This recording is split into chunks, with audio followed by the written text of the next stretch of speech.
He was 5 when she left. No note, no goodbye, just gone. A diaper bag on the floor, a stuffed rabbit slumped on the stairs, and a little boy standing barefoot in the hallway, his eyes too wide for someone that small. I wasn't prepared to be a mother. Not then. Not like that. His name was Jacob. He had a cowlick that wouldn't behave, and a gap between his teeth that made him whistle when he said words like snack or stick. The first time I met him, he wouldn't look at me. He stood behind his father's leg, fingers curled tight into fabric, like I might vanish too. I never intended to be anyone's mother. Not because I didn't want to be, but because I never thought I'd be good at it. I'd spent my whole life learning how to survive, not how to raise someone. I thought mothers were people who glowed, who had calendars full of crafts and lunchbox notes and bedtime rituals. Before I continue, don't forget to like this video, comment where you're watching from, and subscribe to the channel. I didn't glow, I didn't know the songs, but life doesn't always wait until you're ready. It started with shoelaces. That's how it always starts, isn't it? Something small, something ordinary. His father, my then boyfriend, was running late for work. I was standing in the kitchen, coffee in hand, still half asleep, when Jacob appeared in the doorway with one shoe on and the other dangling from his hand. "Can you help me?" Jacob asked. I blinked. "With what?" I asked. He held up the shoe. I knelt down. "Okay," I said. "Let's figure this out together." That's how it began. He had trouble sleeping that first year. Woke up crying some nights and wandered into the hallway. At first, I used to call for his father, but eventually I stopped waiting. I started leaving my door cracked open, kept a small flashlight on my nightstand, learned that singing, soft, slow humming really, worked better than anything else. "Why'd she leave?" Jacob asked once when the world was quiet and we were both pretending to be asleep. "I don't know," I said. "Was it my fault?" Jacob asked. I sat up and cupped his tiny face in my hands. "No, sweetheart," I said. "None of this is your fault." He nodded, but I knew he didn't believe me yet. That's the thing about kids. They absorb the silence around them and twist it into guilt. So I started filling the silence. With stories, with walks to the park, with peanut butter sandwiches and finger paint and tiny acts of normal. I tied his shoes every morning, walked him to preschool, learned the names of his classmates and who bit who and what his favorite snack was that week. At night, I'd read until he fell asleep. One hand curled around my arm like he was afraid I might float away. He didn't come from my body, but he grew in my heart day by day. Sometimes I'd catch strangers doing the math in their heads. They'd look at him, then me, then him again. At school events, other moms would smile politely, but never quite warmly. "Oh, you're his stepmother?" they'd ask. "Yes," I'd say, even when it felt like I had to defend the word. But Jacob never once called me anything else. He just said, "Mom." And I never corrected him. I remember the first time he brought home a crayon drawing. It was stick figures. One tall, one small. A dog that looked more like a potato. And between the figures, a bright yellow sun and the word us. "That's you," Jacob said, pointing. "That's me, and that's Sparky." "I love it," I said. He beamed. "It's us," Jacob said again, and I hung it on the fridge like it was a Picasso. We never talked much about her, his biological mother. He stopped asking questions around age 7. I didn't offer stories, not out of spite, but because I didn't have any to give. I only knew the aftermath, the broken routines, the tantrums, the way he used to flinch when I raised my voice, even gently. What he needed wasn't a history lesson. He needed a future, so I gave him one. We built traditions together. Saturday pancakes, pajama movie nights, alphabet scavenger hunts through the grocery store. I packed his lunches with notes that said things like, "You've got this," and "Remember, dinosaurs always win." I went to every parent-teacher conference, learned how to decode third-grade math, sat on the sidelines during soccer games cheering like a lunatic, even though he mostly ran the wrong way. Every scraped knee, every fever, every nightmare, he came to me. "Mom," he'd whisper, and I'd answer, "I'm here." Always. One night, when he was 10, I found him sitting on the stairs long after bedtime. "You okay?" I asked. He shrugged. "Some kid at school said you're not my real mom," Jacob said. I sat beside him. "Do you think I'm not real?" I asked. He frowned. "No." "Do you think my hugs are fake?" I asked. He shook his head. "Did someone else pack your lunch this morning?" I asked. "No," Jacob said, smiling a little. "Then I guess you've got a real mom after all," I said. He leaned his head against my shoulder and didn't say another word. Those early years were a slow becoming. I didn't know what motherhood was supposed to look like. I didn't have a blueprint. But I learned that love doesn't come with rules. It shows up. It stays. It builds itself in shoe tying and spelling words and soup on sick days. I didn't carry him, but I carried everything else, and I would have kept carrying it. Forever, if I had to. At the time, I thought we were building a quiet kind of life. Stable, safe, ours. But I didn't know what was coming. None of us did. Because the past has a way of showing up just when you think it's behind you. And when it does, it rarely comes empty-handed. I signed every field trip form. It became a running joke in our house. How many times my name appeared on a clipboard or permission slip, I signed for the zoo, for the science center, for the museum of prehistoric bugs, which ended up giving me nightmares instead of Jacob. "Don't worry, Mom," Jacob said, tugging my sleeve on the bus ride home. "They were already dead." "That's somehow worse," I replied. He laughed like I was the funniest person alive, and maybe to him, I was. Years passed in snapshots, a loose tooth under his pillow, a scraped elbow from riding his bike too fast downhill. The look on his face the day he lost his first soccer game, and the way he leaned into me when no one was watching. "I tried," Jacob whispered through tears. "I know," I said, "and I'm so proud of you." I was always proud of him. Even when he spilled juice on the carpet, even when he got a C in math, even when he accidentally broke a neighbor's window and tried to patch it with plastic wrap and hope. There was never a moment I didn't want to be there. I sat in every waiting room. Dentist, pediatrician, eye doctor, allergist. They all knew my name, and they all called me Mom. I didn't correct them, neither did Jacob. The first time it happened, he was 7, getting fitted for new glasses.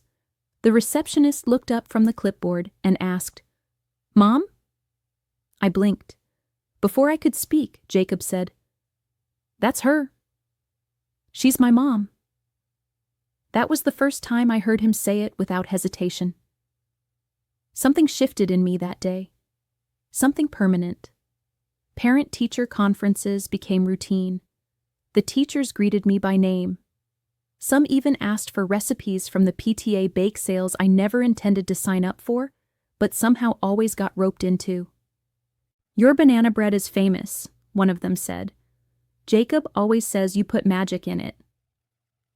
"He's not wrong," I replied. It wasn't magic, really, just care, just attention. But I suppose that's the closest thing to magic some kids ever get. I became his calendar, his compass, his backup brain. I kept track of swim meets, spelling bees, the location of his missing left sock. I knew which kid in class he didn't like, which teachers he respected, and which cafeteria lunch made his stomach hurt. He grew taller. His voice changed. He started rolling his eyes, huffing, saying things like, "Mom, I'm not a baby." But when the world got hard, when he didn't make the team, when someone made fun of him, when he had his first heartbreak, he still came to me. He still whispered, "Can we talk?" And I always said, yes. But no matter how many birthdays I planned, no matter how many school plays I clapped through, or fevers I treated, or nightmares I calmed, there was always a shadow hanging in the corners of certain rooms. It showed up mostly at family events, reunions, weddings, holidays. The whispers never said much, but they said enough. "She's not the real mom, you know. Well, she does her best, bless her." I wonder if the boy even remembers his mother. I heard them all. Sometimes just faint enough to pretend I didn't. Sometimes loud enough to bruise. I never fought back. Not because I didn't want to, but because I couldn't give them that power. Because Jacob didn't need a bitter woman defending her place. He needed a mother who stayed above it. So I smiled through clenched teeth. I poured the punch, passed the mashed potatoes, took the group photos. And when they handed me a camera, instead of offering me a seat in the shot, I took the picture, then went home and deleted it. One Thanksgiving, Jacob overheard someone. He was 13, voice cracking, all limbs and mood swings. We had just sat down when a cousin leaned toward her sister and whispered, "She acts like he came from her." Jacob looked up at me. His jaw tightened. Later that night, while I was loading the dishwasher, he stood behind me and said, "You know, if anyone ever says that again, I'm gonna lose it." I turned. "It's okay," I said. "It doesn't matter what they think." "Yeah," Jacob replied. "But it matters to me." I smiled. "Thank you," I said. He shrugged. "I don't remember her," Jacob said. "I just remember you." Sometimes I used to wonder what it would have been like to carry him, to feel him kick, to see his first breath. But that wasn't our story. Our story was scraped knees and homework meltdowns. It was peanut butter sandwiches cut into triangles. It was midnight stomach aches and Sunday morning pancakes. It was forgiveness, growth, mutual becoming. I didn't carry him in my body, but I carried everything else, every worry, every joy, every milestone, every heartbreak, and I would have carried it all twice if I had to. I never wanted applause, never needed a title. All I wanted was for him to feel safe, to feel loved, to feel home. And if there was still a little voice inside me, one that whispered, "But you'll never be the real mom," I learned to quiet it with truth, with presence, with devotion. Because parenting isn't biology. It's showing up over and over again, even when no one claps, even when the forms don't list your name, even when the family photos cut you off at the edge. I signed every field trip form, and I would do it again tomorrow, because love doesn't require a blood test, it requires commitment. And Jacob had all of mine. We truly believed she was gone for good. No letters, no phone calls, not even a postcard on his birthday. Nothing. Years passed, and Jacob stopped asking about her altogether. He became a teenager, taller than me by 14, maybe 15, stubborn inches. His voice dropped, his jokes sharpened, and he started borrowing my car with a sheepish smile and a promise that he'd bring it back with gas. He never did.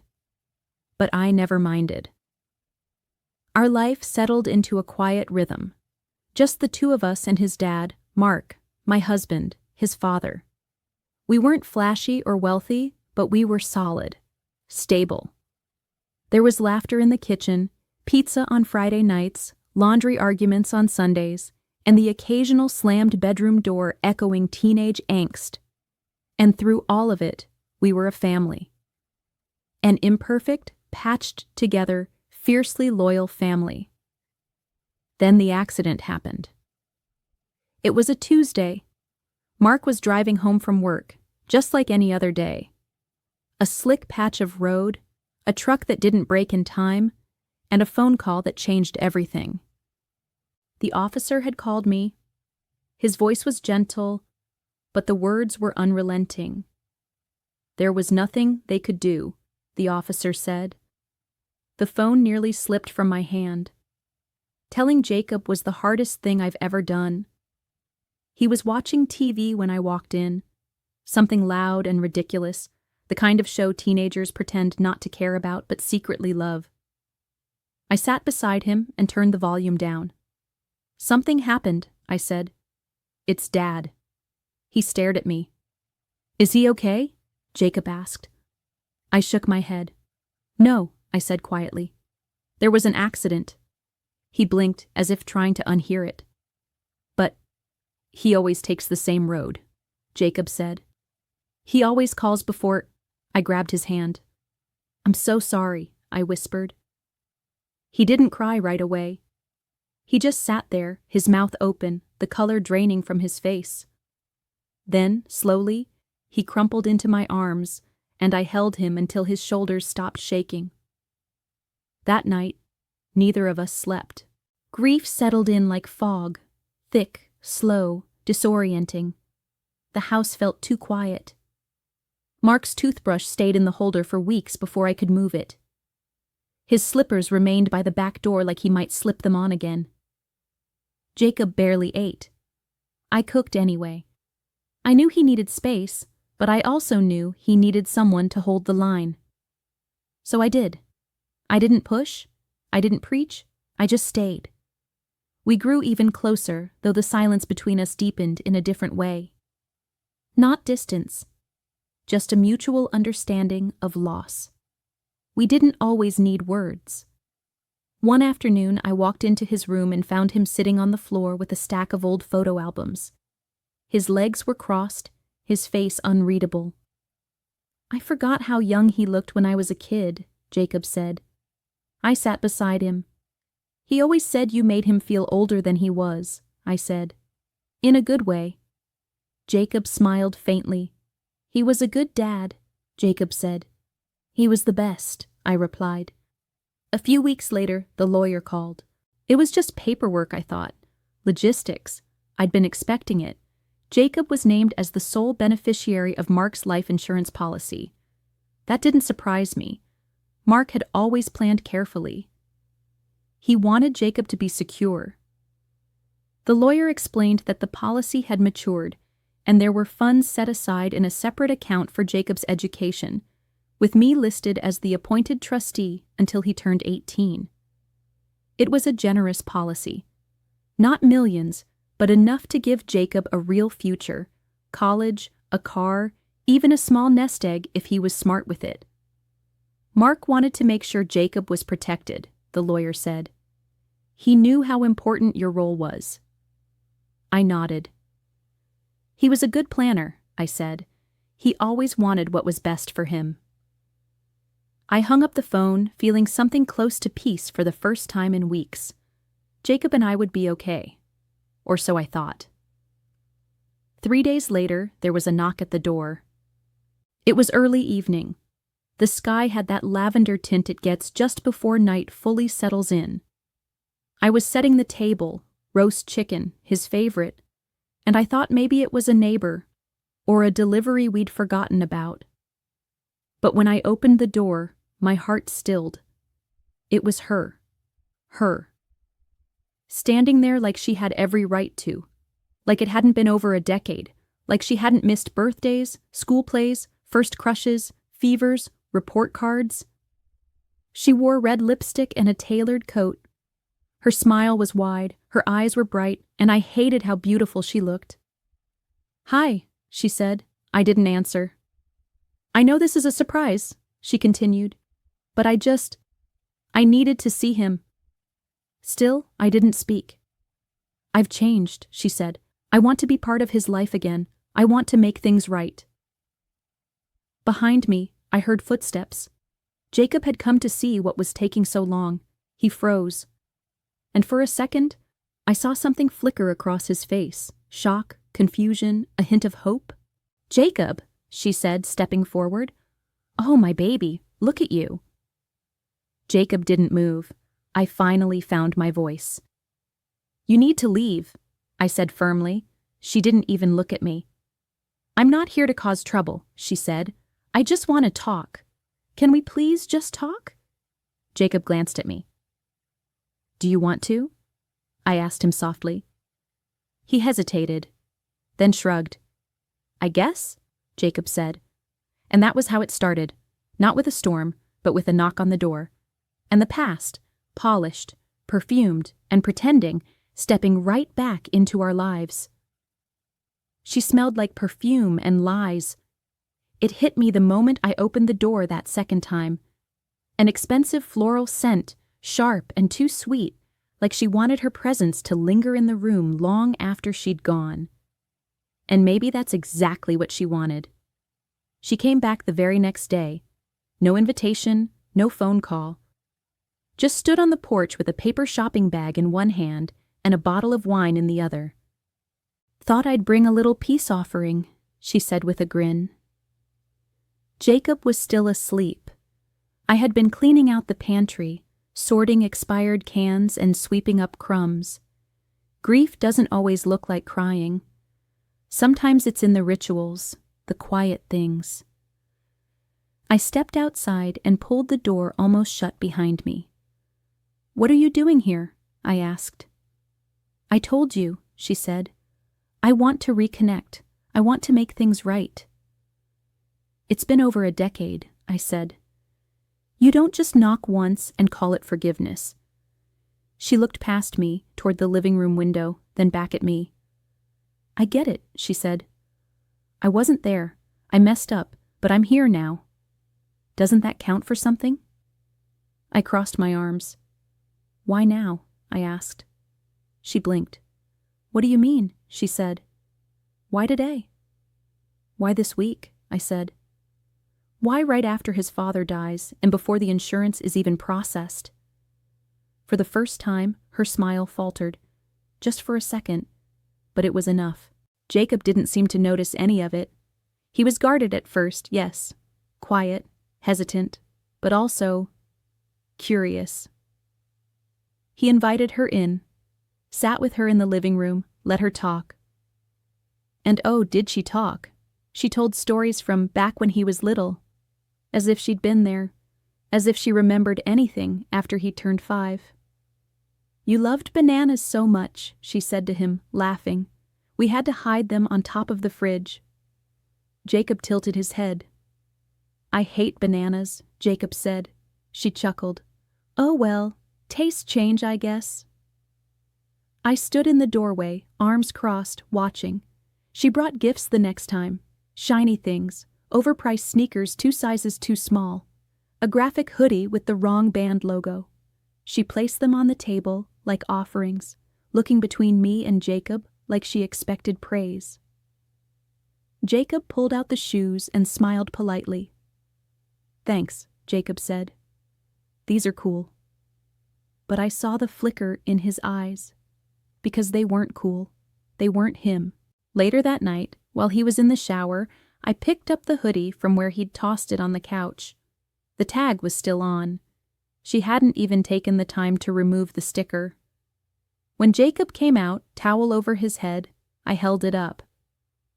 "Do you like this?" I asked. He shrugged. "It's fine," Jacob said. "I'll probably just donate it." "You could have told her," I said. He glanced at me. "It felt rude," Jacob said. I nodded, but my heart ached, because I knew that look, that forced politeness, that inward folding. He was trying to protect her, even if she hadn't earned it. The visits kept coming. She'd drop in unannounced, with fast food bags and sugary drinks, playing the cool mom role like she'd rehearsed it in front of a mirror. She told him how she'd gotten her life together, how she'd been through a lot, found clarity, gone to therapy. "I'm not the same person I was," she said one afternoon, twirling her keys around her finger. "I've changed." I was folding laundry at the time, listening from the kitchen. "That's great," Jacob said. "Good for you." She nodded. "I want to be part of your life now," she said. "I missed so much." Then she looked over at me. "No offense," she added, "but I think he deserves to know his real mom." I dropped a dish towel into the basket and turned to her. "He already does," I said. It became clear that she didn't really know him. She asked him what sports he liked. He hadn't played on a team in years. She asked him if he still had that rabbit toy from when he was little. He didn't even remember it. She brought him a birthday card with the wrong date printed inside. "Oh, I thought it was the 14th, she said. "It's the 9th, Jacob replied. She laughed. "I was close," she said. He didn't laugh back. I tried not to say anything, tried not to interfere. But watching her sit at our kitchen table like she belonged there, like she hadn't vanished into the wind the second things got hard, was a different kind of pain. It wasn't jealousy. It was fear. Fear that she might undo all the love I'd stitched together over the years. That she might rewrite the narrative in his heart. That she might twist biology into a weapon. One afternoon, I found her in Jacob's room. He wasn't home yet. She'd come early. She was going through his bookshelf, thumbing through old notebooks like she had a right. "What are you doing?" I asked. She turned, startled. "Just looking at his things," she said, "trying to understand him better." "You could just ask him," I said. She set the notebook down. "He's been through so much," she said, "losing his father, and now this money. It's a lot for a teenager to handle." I narrowed my eyes. "What do you mean, now this money?" I asked. She tilted her head. "Oh, come on. Everyone knows about the policy. You think no one talks in a small town?" I stepped forward. "Whatever you're thinking," I said, "don't." She smirked. "I'm just saying he's got a future now, and I want to help guide him through it." That night, I told Jacob we needed to talk. We sat on the back porch, the air still warm from the afternoon sun. "Has she said anything about the life insurance?" I asked. He looked away. "Not really," Jacob said. "Jacob," I said gently, "you can tell me." He sighed. "She just asked what the lawyer said," Jacob replied. "I told her I didn't know yet." "You trust her?" I asked. He paused. "I don't know," Jacob said. "Part of me wants to, but—" He didn't finish the sentence. He didn't need to. She said she wanted to reconnect. She said she'd changed. But she never asked what he liked, never remembered the name of his dog, never noticed that he drank oat milk now, not regular. Never asked about the music in his room, the books on his shelf, or the trophies on the dresser I'd built with him. She brought gifts, but not love. She brought presents, but not understanding. She brought perfume, but no apology. And I started to see the truth in her smile, the kind that tightens just before a strike. I knew something was off the moment he came home with sprinkles on his shirt. He hadn't touched sprinkles in years. They reminded him of being a little kid, of sticky hands and melting cones. He told me once when he was 12 that he was too old for that stuff now. But that afternoon, he walked in with a soft-serve stain down the front of his shirt and a strange look in his eyes, part dazed, part uneasy. "Hey," I said, meeting him in the hallway. "How was your day?" "Fine," Jacob replied. "We just got ice cream." "We?" I asked. He shrugged, avoiding my gaze. "She took me to that place on Maple," Jacob said. "The one with the weird flavors." "I thought you didn't like that place," I said. "I don't know," Jacob replied. "She wanted to go." He brushed past me, heading to his room. I stood in the hallway for a long time, staring at the tiny chocolate stain he left behind on the doorframe. Something didn't feel right, but I couldn't name it. Yet. The truth came out 2 days later. It was late. I was going through mail at the kitchen table when I found a business card tucked inside a generic white envelope. No return address. Just my name, written in unfamiliar handwriting. The card was from a law office, 3 towns over. Printed underneath the firm name was a partner I didn't recognize, and scribbled on the back, in pencil, were 2 words, Jacob visit. I sat there, frozen. My stomach turned cold. I waited until the next morning. He was at the table, eating cereal, half asleep, his hair sticking up in all directions. I placed the card in front of him. "Want to explain this?" I asked. Jacob blinked at it, then looked away. "She just said it was a meeting," Jacob said. "She told me it was about my future." "Your future?" I asked. "With a lawyer?" He fidgeted in his seat. "She said something about getting things in writing, just in case," Jacob said. "That maybe we should talk to someone about parental rights, since she's my mom." My throat went dry. "And you went along with it?" I asked. "I didn't know what it was at first," Jacob said quickly. "She just said we were meeting someone to help with the money. I didn't think—" "But you stayed," I said. Jacob flinched. "She's my mom," Jacob said quietly. I just wanted to hear what she had to say. I walked out of the room before I could say something I'd regret. I went into the laundry room, closed the door, and sat on the floor, fists clenched around my knees. I couldn't cry. Not yet. I just sat there, stunned, because I'd always known she might try to come back. But I never thought he'd let her. When I finally calmed down enough to speak, I knocked gently on his bedroom door. "Can I come in?" I asked. "Yeah," Jacob said. He was sitting on the edge of his bed, elbows on his knees, staring at the floor. "Look," he said, before I could open my mouth. "I didn't sign anything. I didn't say she should be in charge or anything. I didn't know what to do." "Do you want her to be your guardian now?" I asked softly. "No," Jacob said. "I don't know." "You don't know?" I asked. He looked up at me, eyes red. "She's my mom," Jacob said.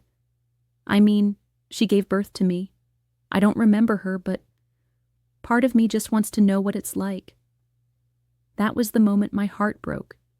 Not because he'd been with her. Not even because she'd dragged him to a lawyer behind my back. It broke because I heard the honesty in his voice. He wasn't trying to hurt me. He was trying to fill a hole that I couldn't reach. And the worst part? I understood it. I wanted to scream. To tell him what she was doing. To warn him that this wasn't about love. It was about leverage. But I couldn't do it like that.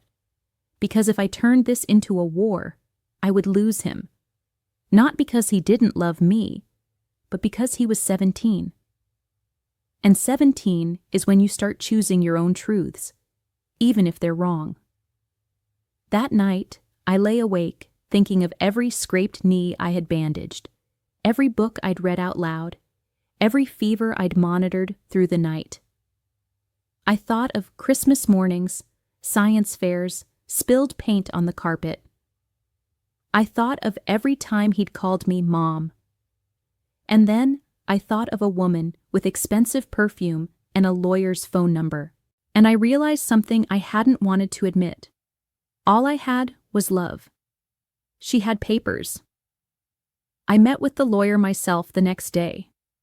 I walked into his office with a notebook full of memories and nothing legal to back me up. "I'm the only mother he's had since he was 5, I told him. "I raised him. I've been there every day." The lawyer nodded, non-committal. "But are you his legal guardian?" the lawyer asked. I paused. No, I said. Not on paper. But his father named me as trustee. I've been in every school record, every doctor's form. But there's no formal adoption? He asked. He never adopted me either, I said. But that didn't stop me from being his mother. He exhaled, almost kindly. You may have a fight ahead of you, the lawyer said. If she files for full parental rights, the court will weigh her biological connection heavily, especially if there's no legal documentation to support your role. I stood there, frozen. So everything I've done, I said, voice cracking. It doesn't count? He hesitated. It counts, the lawyer said, but not always in court. I drove home in silence. I didn't tell Jacob about the meeting. Not yet. I just cooked dinner, like I always did, set 2 plates on the table, waited for him to come downstairs, and when he did, we didn't speak much. He looked tired. So did I. Before bed, I stood in the hallway outside his room. I almost knocked, almost opened the door and begged him not to let her do this, not to let her steal something she hadn't earned. But I didn't. Because the boy inside that room? He wasn't 5 anymore. He was almost a man. And this decision couldn't be about fear. It had to come from love. Or it wouldn't be real. She took him out for ice cream. And a lawyer. And now, everything we had built, everything we'd shared, felt like it was dangling over the edge of a cliff. One shove, one signature, one bad ruling, and it could all disappear. I didn't want a courtroom to decide what love looked like. I didn't want a stranger in a suit, sitting behind a desk, flipping through documents that could never measure bedtime stories or the number of peanut butter sandwiches I had made at 6 a.m., so I made a choice. I let him make one too. It was a quiet Tuesday afternoon. The house was still. The air outside smelled like coming rain, and inside, everything felt heavier than usual. Jacob was in his room, headphones on, the low thud of music leaking beneath the door. I stood there for a moment, unsure whether to knock or just keep walking, but I knocked. Twice, softly. Yeah? Jacob said from inside. I pushed the door open. He was at his desk, scrolling through something on his laptop. He turned to look at me, one earbud still dangling. Can we talk? I asked. He nodded. I sat down on the edge of his bed and folded my hands in my lap. I'm not here to argue, I said. And I'm not going to ask you to pick sides. Jacob leaned back in his chair. Okay, Jacob said cautiously. I took a deep breath. You're old enough now to decide who sees you, I said. Who protects you, who stays. He looked away. I know this has been confusing, I continued. She's your birth mother. That means something.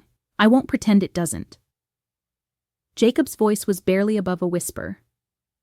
I don't even remember her. I nodded. That's okay, I said. But now she's here, and she wants a place in your life. You have the right to choose what that looks like. Jacob said nothing. I waited.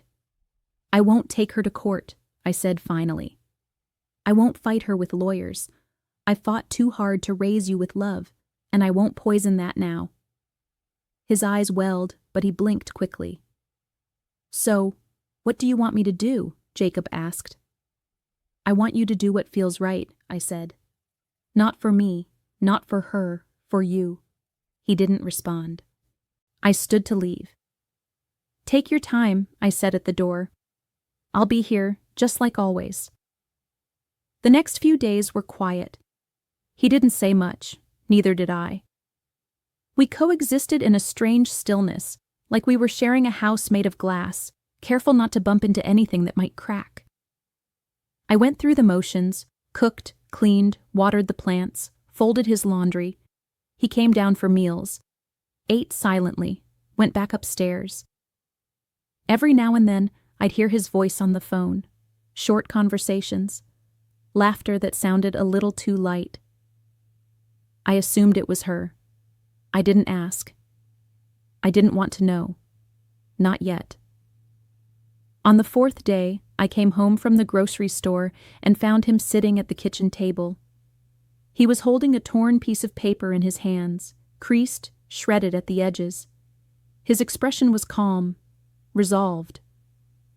I placed the bags on the counter and looked at him. "What's that?" I asked. Jacob held it up. "She gave me this," Jacob said. "Said I could sign it to make her my guardian. Said she'd take care of everything if I just trusted her." I stared at the torn letter in his hand. "And you tore it up?" I asked. Jacob nodded. "She gave birth to me," Jacob said quietly, "but you gave me everything else." I blinked hard. He stood up and came over to me. "You're my mom," Jacob said, "and not just because of what you've done, but because I choose you." I didn't say anything. I couldn't. I just reached out and pulled him into my arms. He was taller than me now, stronger. But in that moment, he felt small again, like the 5-year-old who used to fall asleep in my lap after nightmares. We sat at the kitchen table for a long time. No words. Just peace. I ran my fingers along the torn letter, thinking about how flimsy paper really is, how something so easily destroyed could have cost me everything if I hadn't trusted the years I'd built instead. The next morning, she came by again. She didn't know yet. She showed up like always, sunglasses, purse slung over one shoulder, smile painted on. "Hey, is Jacob home?" she asked. I stepped outside and closed the door behind me. "He's not seeing visitors today," I said. Her smile faltered. "Is that your decision, or his?" she asked. "His," I said. She crossed her arms. "He'll come around," she said.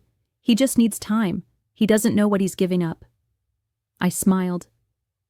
"Actually," I said, "I think he knows exactly what he's choosing." She scoffed and turned on her heel. "This isn't over," she said over her shoulder. But I wasn't afraid anymore, because I had something she didn't: his trust, his choice, his heart. That night, Jacob and I made dinner together. Nothing fancy, just pasta and garlic bread. He grated the cheese, I stirred the sauce. "Can I ask you something?" Jacob said suddenly. "Of course," I replied.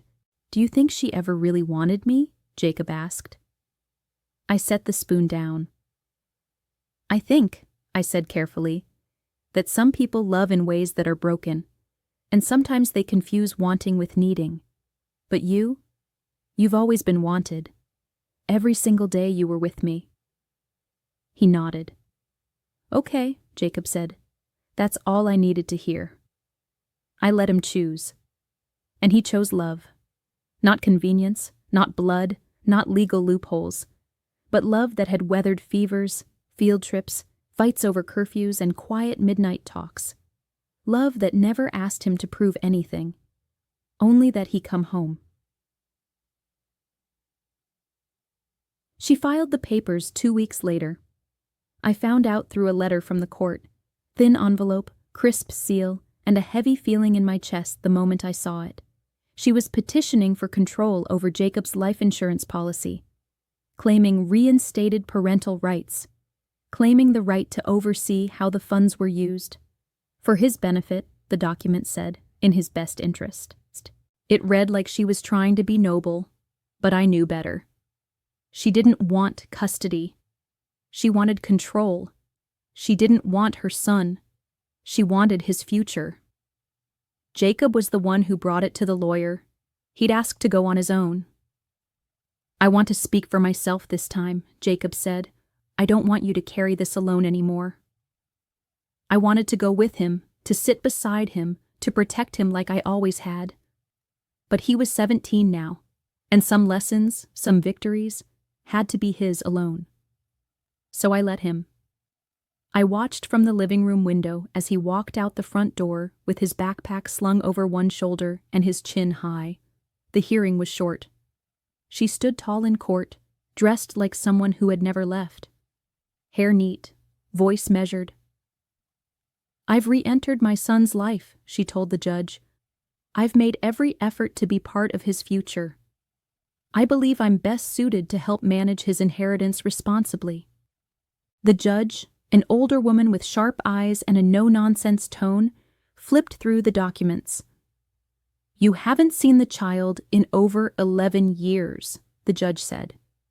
"That's true," the biological mother said. "But I've returned now. I've changed." The judge looked unimpressed. "Do you know his favorite subject in school?" the judge asked. She paused. I believe it's science," she said. "It was history." "Do you know the name of his doctor?" the judge asked. She hesitated. "He's a teenager," the biological mother said defensively. "Those are things that evolve." The judge leaned back in her chair. "You had over a decade to be present," the judge said, "and you chose not to be. Financial interest does not equal parental commitment." Then she turned to Jacob.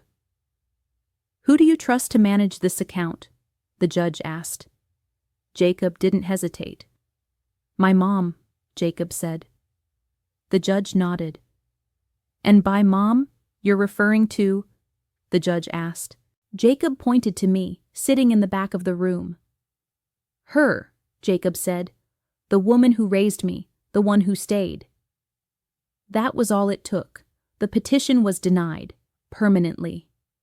The judge cited abandonment, prolonged absence, and lack of consistent contact as grounds for rejection. There would be no second filing, no appeals. The funds remained untouched, except by the terms laid out in the original policy. Jacob named me as his trustee. It was official. It was over. And just like that, the storm passed. But I didn't celebrate. There were no balloons, no victory dinners, just a quiet ride home and an early evening breeze that felt a little lighter than usual. Jacob slumped onto the couch, pulled off his sneakers, and exhaled. "Is it weird that I don't feel happy?" Jacob asked. I sat beside him. "It's not weird," I said. "It's just grief wearing a different face." "She tried to take something that wasn't hers," Jacob said, "and now I feel bad for her." I placed my hand on his shoulder. "That's because you're kind," I said. "But don't confuse kindness with guilt. You didn't do anything wrong." He nodded slowly. "I just wanted her to care about me," Jacob said, "not the money." I didn't say it out loud, but I thought it. So did I. That night, I made dinner: roasted chicken, garlic mashed potatoes, sautéed green beans. Nothing special, just food for two. I set the table, laid the napkins, lit a candle even though it wasn't a holiday. And when Jacob sat down across from me, I saw it in his eyes. Peace. Not joy, not excitement, but the calm that comes from choosing your own path. He didn't say much that night. Neither did I. But when I handed him his plate, he looked at me and said, "Thanks, Mom." I smiled. "You're welcome," I said. She never came back after that. No more surprise visits, no more perfume at the door, no more phone calls or letters. And strangely, I didn't feel triumphant. I just felt relief, like a door that had been wedged open for too long had finally clicked shut. A week later, Jacob came home from school with a printout from a college website. He sat at the kitchen table and said, "I think I want to study education, maybe become a teacher." I looked at the brochure in his hands and smiled. "You'd be incredible," I said. He shrugged. "I had a good example," Jacob said. I bit the inside of my cheek to keep from crying. We never talked much about the court case again. We didn't need to. It became one of those memories that lives in the corners. Quiet, acknowledged, but no longer pulsing. And every time I signed a form or filled out a school application or checked a box next to parent or guardian, I did it without hesitation. Because I wasn't just the trustee of his inheritance. I was the steward of his story, the keeper of his becoming. She wanted the money. I just wanted him to be okay. One of us got what we came for. If you enjoyed the story, let me know in the comments. Also, subscribe for good luck.